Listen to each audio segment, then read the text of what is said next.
अस्सलाम वालेकुम दोस्तों, वीडियो में आगे बढ़ने से पहले चैनल को सब्सक्राइब कर लीजिए और साथ मौजूद बेल आइकन को भी दबा लीजिए ताकि आने वाली तमाम वीडियोस बर वक्त आप तक पहुंचती रहें। भरा हुआ पिस्तौल मेरी कमीज़ के नीचे था। मैं कच्चे रास्ते पर घोड़ी दौड़ाता हुआ 20-25 मिनट में बाग वाले डेरे पर पहुंच गया। दो जले हुए कमरों में से उठने वाला हल्का हल्का धुआं दूर ही से नज़र आ रहा था। मैंने घोड़ी डेरे के अंदर दाखिल कर दी। तोड़ फोड़ के आसार नज़र आ रहे थे। एक दो दीवारों पर गोलियां लगी हुई थीं। सामने ही करीबन 2-3 खेतों के फासले पर मोखलों का खूह था। खूह को एक ऊँटनी चला रही थी। मोखलों के घोड़े और उनके मुसल्ला कारिंदे चलते फिरते नज़र आ रहे थे। मैंने हैंड पंप चलाया और मलबे में से जहाँ जहाँ धुआं उठ रहा था वहाँ छिड़काव किया। मेरी नज़रें और मेरे कान मोखलों के खूह की तरफ ही लगे हुए थे। फिर एकदम मेरे सीने में धड़कन का नकारा गूंज उठा। मैंने मोखलों के 8-10 घुड़सवार देखे। वो खूह की तरफ से तेज़ी के साथ डेरे की तरफ बढ़ रहे थे। उनके पीछे 10-15 पैदल कारिंदे भी थे। उनके हाथों में लाठियां चमकारे मार रही थीं। उनके पगड़ और रंग बरंगे लाचे जैसे जोश से फड़फड़ा रहे थे। मैंने अपने अकब में राजवाल की तरफ देखा। राजवाल से आने वाला रास्ता खाली दिखाई देता था, मगर मुझे उम्मीद थी कि ये ज़्यादा देर तक खाली नहीं रहेगा। मुझे यकीन था कि चाचे अस्करी की इतला के बाद वाली जी ने मेरे पीछे घुड़सवार रवाना कर दिए होंगे और हो सकता है कि उन घुड़सवारों से कहा गया हो वो मुझे डेरे से बाहिफाजत वापस ले आएं। 2-3 मिनट में मोखल मेरे सर पर पहुंच गए। मुझे ठीक से पहचानने के बाद उनकी आंखें कहर बरसाने लगी। छोटा मोखल सबसे आगे था। उसके सर पर पट्टी बंधी हुई थी। वो जसद लगाकर घोड़े से उतरा और फुनकारा, अच्छा है तो खुद चल कर आ गया है, नहीं तो हमने तेरी माँ की बगल से भी तुझे खींच कर ले आना था। एक दूसरा शख्स बोला, लगता है जवानी कुछ ज़्यादा ही उछाले मार रही है इसके अंदर। फिर वो अपने साथियों से मुखातिब होकर बोला, चलो भाई निकालो इसका 4-5 सेर खून, तबीयत बहाल कर दो इसकी ज़रा। 4-5 अफराद घोड़ों से छलांगे लगाकर नीचे उतर आए। उन्होंने राइफलें मेरी तरफ सीधी नहीं की थीं। मैंने भी पिस्तौल नहीं निकाला। वो मुझे चारों तरफ से घेरे हुए थे और इसके साथ साथ डर भी रहे थे। उस पहलवान नुमा शख्स ने पीछे से आकर वजनी लाठी की भरपूर ज़रब मेरे सर के अकबी हिस्से पर लगाई। लाठी ने हवा को काटते हुए जब शाएं की आवाज़ पैदा की तो मुझे ख़तरे का एहसास हुआ, लेकिन तब तक देर हो चुकी थी। मेरी आंखों के सामने तारे नाचे और मैं घुटनों के बल गिर गया। मोखलों के बंदे मुझ पर टूट पड़े। पहलवान नुमा शख्स ने मुझे पीछे से अपने जत्थे में जकड़ लिया और बाकी अंधाधुंध मारने लगे। वो बेदरीग मुझ पर घोंसे ठोकरें बरसा रहे थे। अचानक मुझे मौका मिल गया। मैंने पहलवान की नाक पर सर के पिछले हिस्से की टक्कर रसीद करके खुद को उसके जिन जत्थे से छुड़ा लिया। इसके साथ ही आज सवेरे वाला मंजर फिर से दोहराया जाने लगा। मैंने अपने इर्द गिर्द मौजूद अफराद को कड़े हाथों लिया। मेरी धुआंधार टक्करों और घूंसों ने उनमें खलबली मचा दी। बहरहाल वो तादाद में ज़्यादा थे। किसी भी वक्त मैं चारों शाने चित हो सकता था और यही वक्त था जब मुझे कुमक मिल गई। डेरे के अकब से हवाई फायरिंग की आवाज़ सुनाई दी। फिर मेरे घुड़सवार साथी ललकारे मारते हुए वहाँ पहुँच गए। उनमें मेरा लंगोटिया यार तैमूर, बागो, मुल्तानी और चाचा अस्करी सबसे आगे थे। तगड़ा वो खावरे, हम आ गए हैं, तैमूर ने नारा मस्ताना बुलंद किया। पलक झपकते में डेरे के अंदर और बाहर घुमसान का रन पड़ा। दोनों तरफ से ज़बरदस्त लाठियां चलने लगीं।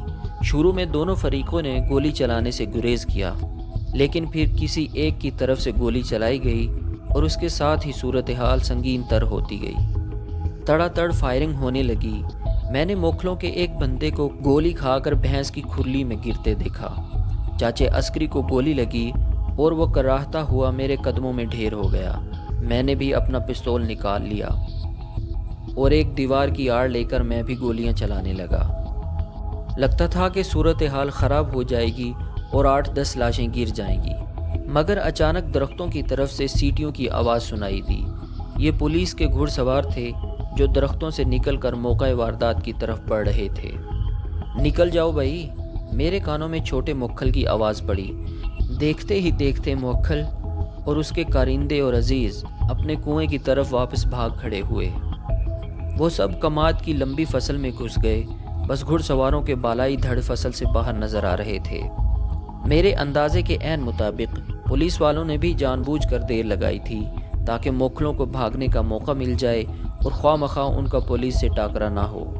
मौके पर तकरीबन 3 मिनट तक फायरिंग हुई थी, ताहम इस फायरिंग में कोई शदीद जानी नुकसान नहीं हुआ। दोनों तरफ के 2 बंदे ज़ख्मी हुए। हाँ, लाठियों वगैरह के ज़ख्म काफ़ी लोगों को आए। मोखलों का एक इजाफी नुकसान भी हुआ। उनके एक कीमती घोड़े के सर पर राइफ़ल की गोली लगी और वो मुर्दा हालत में डेरे के सामने ही पड़ा रह गया। इस लड़ाई में किसी की हार जीत तो नहीं हुई थी, ताहम इससे राजवाल वालों को बहुत फ़ायदा पहुंचा। उनका हौसला बुलंद हो गया। ख़ास तौर पर हवेली वालों को यकीन हो गया कि मोखलों से टक्कर लेना नामुमकिन नहीं। उनकी ईंट का जवाब पत्थर से ना भी दिया जा सके तो कम से कम ईंट से ज़रूर दिया जा सकता है। पुलिस ने दोनों पार्टियों के 3-3 बंदों को हिरासत में लिया। मोखलों की तरफ से जो पर्चा दर्ज करवाया गया था उसमें मेरा नाम नुमाया था। थानेदार अफजाल शाही मुझे गिरफ्तार करना चाहता था, मगर वाली जी ने मेरी गिरफ्तारी देने से साफ इनकार कर दिया। उनका असर व रसूख काम आया और थानेदार ने तादाद पूरी करने के लिए एक और कारिंदे की गिरफ्तारी डाल दी। दर हकीकत इस लड़ाई के बाद वाली जी और उनके करीबी साथियों ने खुद को एकदम हल्का फुल्का और खुशबाश महसूस किया।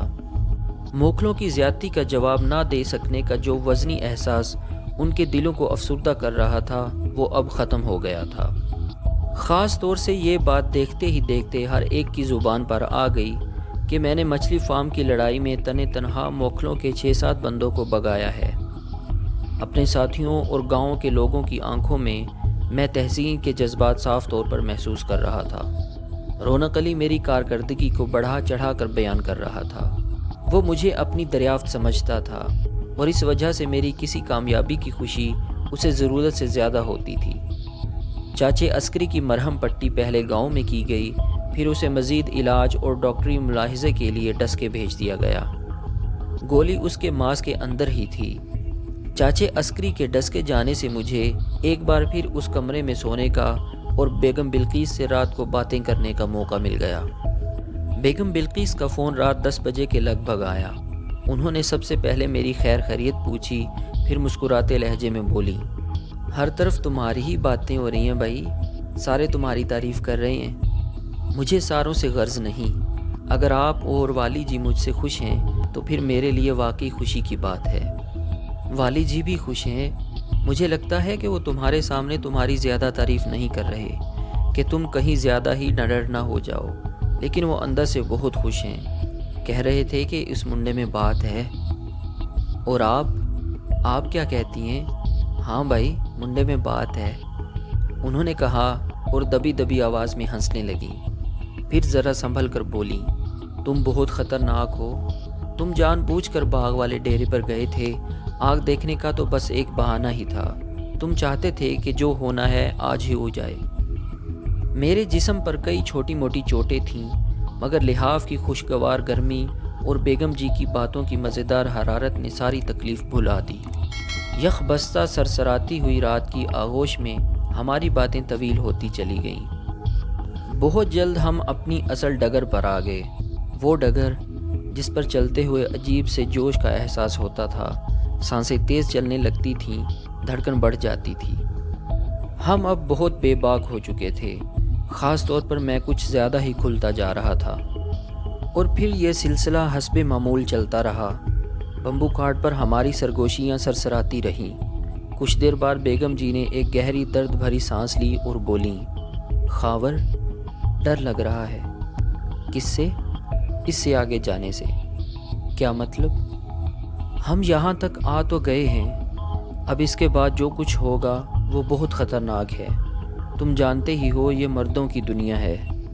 उनकी बड़ी बड़ी गलतियाँ माफ़ हो जाती हैं, मगर औरत की छोटी सी गलती पर क़यामत आ जाती है। और फिर ऐसी औरत जो ब्याही हुई हो। बात तो आपकी ठीक है, मैंने गहरी सांस लेते हुए कहा। वो बोली, कभी तुमने सोचा है कि जो कुछ हम कर रहे हैं इसका आखिर क्या होगा? वो क्या कहते हैं, अंजाम। जहन में सोच तो आई है, لیکن پھر آپ کی سوچ اتنی تیزی سے آتی ہے کہ باقی ہر سوچ پر حاوی ہو جاتی ہے۔ پر میں جب سوچتی ہوں تو ایک دم کانپ جاتی ہوں۔ میں خاموش ہو گیا۔ بیگم جی کو اندازہ ہوا کہ گفتگو کچھ زیادہ ہی سنجیدہ ہو گئی ہے اور میں بھی ایک دم بجھ گیا ہوں۔ انہوں نے میری ٹمٹماتی روشنی کو تیز کرنے کے لیے ایک دم موضوع بدلا اور ہنستے ہوئے بولیں، آج کل گھر میں ہر وقت تمہاری ہی باتیں ہوتی رہتی ہیں۔ حامد بھی کسی نہ کسی بہانے سے تمہارا ذکر چھیڑتا رہتا ہے۔ آج ماسٹر چاچا نے مجھے شاباش دی، آج ماسٹر چاچا نے میرے ساتھ گیند بلا کھیلا، کل میں اور ماسٹر چاچا مچھلیاں پکڑنے جائیں گے۔ پرسوں پتہ ہے نا، تم سارا دن اندر نہیں آئے تھے، پتہ ہے والی جی نے کیا کہا؟ کیا کہا؟ نہیں رہنے دو، وہ ادا سے بولیں۔ دیکھیں اب آپ آدھی بات کر رہی ہیں، یہ ٹھیک نہیں۔